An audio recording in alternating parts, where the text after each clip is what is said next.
Yo, how to install X1 Pro intercom in your full face helmet. At simulan natin dito sa unboxing, ano ba yung mga kasama ng X1 Pro intercom. Ito ang kanyang earpiece or speaker at may kasama na yan na microphone. Ang mic na yan, idol, ay soft mic para lang po yan sa mga naka full face helmet. May kasama din yan na user manual, dyan mo makikita kung paano gagamitin yung intercom na to. Ito yung isa sa nagustuhan ko dito dahil naka USB Type-C na siya. So ito na nga yung ating intercom.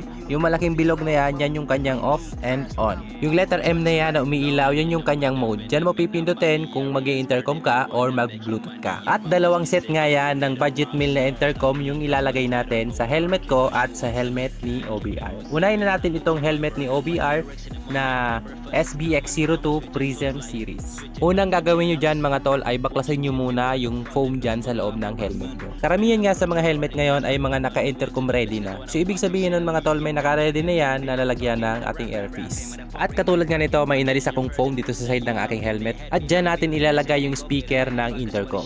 At sa kabila naman idol, ito yung kanyang itsura. Syempre madali lang alisin yung foam na yan. Ito yung kagandahan ng helmet na meron na nakaabang na butas para sa intercom speaker.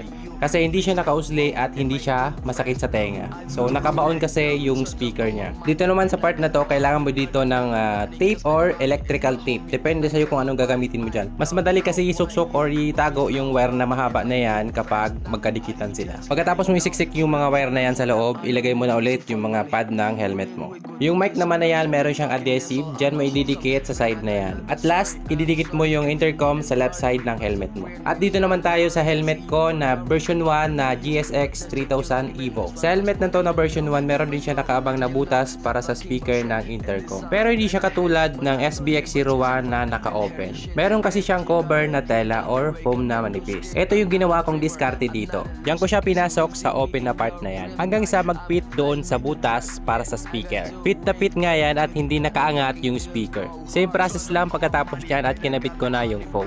Yung mismong intercom, dinikit ko siya sa flat surface ng left side ng helmet para fix yung pagkapit ng 3M adhesive. Yung charging port niya ay nasa ilalim na part ng intercom na to. Tapos may cover siya na rubber. Dahil dyan hindi siya basta-basta papasukan ng tubig. Syempre may iba't ibang kulay ng ilaw ang intercom na to. Pindutin mo lang yung button sa baba para makapili ka ng ilaw na gusto mo. Pwede din yan ma-turn off. Pindutin mo lang yung button na yan. Kung gusto mo din magkaroon ng ganitong intercom, i-click mo na lang yung yellow basket dyan sa baba para makapag-order ka. Yun lang, ride safe kaibigan.